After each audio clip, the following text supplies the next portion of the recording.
ISI जो है, क्योंकि पाकिस्तान में एक ऐसा उहदा रहा होता है जो कि पावर ब्रोकर रहा होता है और उसके अंदर भी जनरल ज़हीरुल इस्लाम एक बड़े कंट्रोवर्शियल डीजी आईएसआई रहे हुए हैं, जिनके ऊपर अपने दौर में बड़े इल्ज़ामात रहे हुकूमतों को गिराने के, पार्टियों को बनाने के। और वो जब बिल्कुल पार्टीजन पॉलिटिक्स करते हैं तो फिर क्वेश्चन ज़रा और किस्म के आ जाते हैं। इससे पहले मेरे नहीं ख्याल है सिर्फ जनरल हमीद गुल की थोड़ी सी है कि वो पॉलिटिक्स में इंडल्ज करते रहे, मगर वो भी ज़्यादा नज़रियात या नेशनल सिक्योरिटी या स्ट्रेटिजिक अफेयर्स पर ज़्यादा फोकस करते थे। इलेक्टोरल पॉलिटिक्स में वो भी नहीं आए।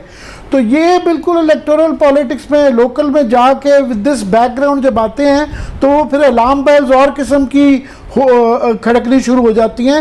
ऑफ कोर्स आजकल जो एक थोड़ा सा मादर पिदर आज़ाद हो गया है कि ज़्यादा खुल के ये चीज़ें बातें हो रही हैं और एक नज़र आती है कि विद इन दी इस्टेब्लिशमेंट एक डिवीज़न रिटायर्ड में और उसके अंदर एक बहुत बड़ा चंक है जो कि ओपनली बोल रहा है, मगर ये एक एक्सट्रीम है मेरे ख्याल में।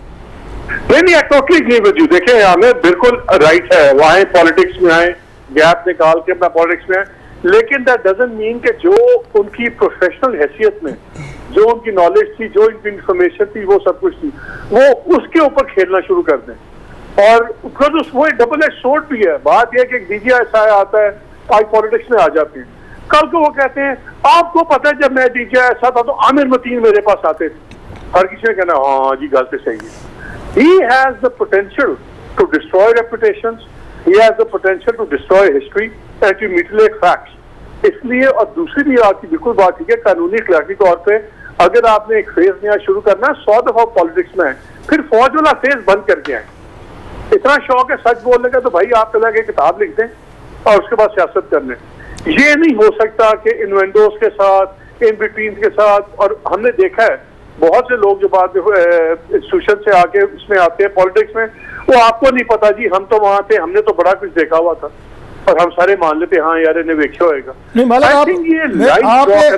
आपने सही बात की। हमने पार्लियामेंट में देखे हैं बड़ी वहाँ पे अच्छी खासी लड़ाइयाँ होती थी। काजी जावेद अशरफ साहब आए थे, जनरल मुशर्रफ साहब के दौर में वो सेनेटर आए थे, रोजाना जिस भी पॉलिटिशियन के साथ उनकी लड़ाइयाँ होती थी, कहना शुरू हो जाते थे कि उधर टके के साहबी मेरे से बातें करते हैं। अच्छा, फिर हमने देखा जनरल अब्दुल कयूम साहब आए थे, खैर अगेन और आपको क्या पता जी, आपको नहीं पता, मैंने बड़ा कुछ देखा, मैं इन सबको जानता हूँ। नहीं चले हमें छोड़ दे, सहाफियों को छोड़ दे, मैं सियासतदानों के साथ, क्योंकि उनके भी आपको पता है अच्छे खासे आपस में प्रॉब्लम होते हैं। फिर हम लेफ्टिनेंट जनरल ये कयूम साहब आए थे, खैर इज ए डिसेंट मैन, उनकी लड़ाई। फिर हमने देखा जनरल यहाँ त्रिमजी साहब आए थे सेनेट में, सो उसके बाद जनरल अब्दुल कादिर साहब आए थे। सो वो लड़ाइयाँ झगड़े हम पार्लियामेंट में देखते रहते थे, जैसे आप कह रहे हैं। एक और चीज़ भी मुझे आपको कमेंट चाहिए, एक बड़ी इंटरेस्टिंग, मैं थोड़ी स्टडी कर रहा था कि पाकिस्तान के जितने यहाँ पे उसमें ज़्यादातर डीजी आईएसआई रहे हैं। मैं 4 नाम भी लेता हूँ। इससे पहले अगर आर्मी चीफ थे तो इमरान खान साहब के बड़े एडमायरर रहे हैं। जनरल ज़िया साहब बहुत बड़े एडमायरर थे, बल्कि उन्होंने इमरान खान साहब की रिटायरमेंट वापस कराई थी उन्होंने।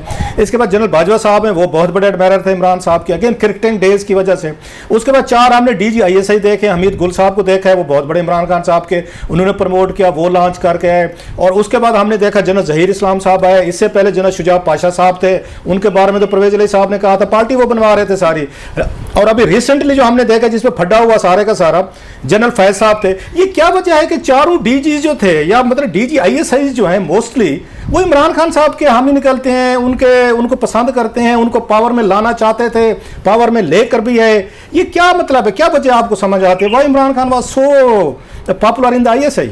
इवन जनरल परवेज मुशर्रफ, हाँ जनरल परवेज मुशर्रफ, सॉरी वो मैं भूल गया, वो एक चीज तो है ना, या वो समझते थे कि इमरान इनसे बेहतर है, जो मौजूदा पॉलिटिकल एक रॉटिंग सिस्टम है, रॉटिंग एलीट है। ये तो बड़े अरसे से बात होती थी कि जिस मुल्क में एक थर्ड पॉलिटिकल फोर्स की जगह है और एक थर्ड पॉलिटिकल फोर्स इक्वलाइजर होना चाहिए जो इन दो पार्टीज के दरमियान में इक्वलाइजर की हो। उसमें आई थिंक जितना इमरान की अपनी पॉपुलैरिटी थी, जो इमरान का अपना स्वैग था, और उन सारी चीजों में he made a perfect third force choice. या स्टार्डम थी, इमरान खान की स्टार्डम थी, एक ईमानदारी का भी था, उनका स्टार्डम भी थी। हाँ, हमने कि he had a clean image, हर लिहाज से Imran popular, clean image, aggressive और मेड फॉर टेलीविजन। और हम भूल जाते हैं इमरान खान साहब को हम 22 साल से फ्रंट पेजेस पे और टेलीविजन पे देख रहे हैं। So an excellent third party choice.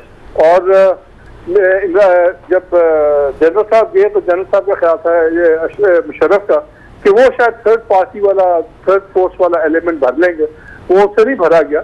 Imran की फिट बिल अगर आप बॉक्सेस टिक करें तो मुझे बताएं इनसे बेहतर थर्ड पोस्ट बनती है? I don't think so.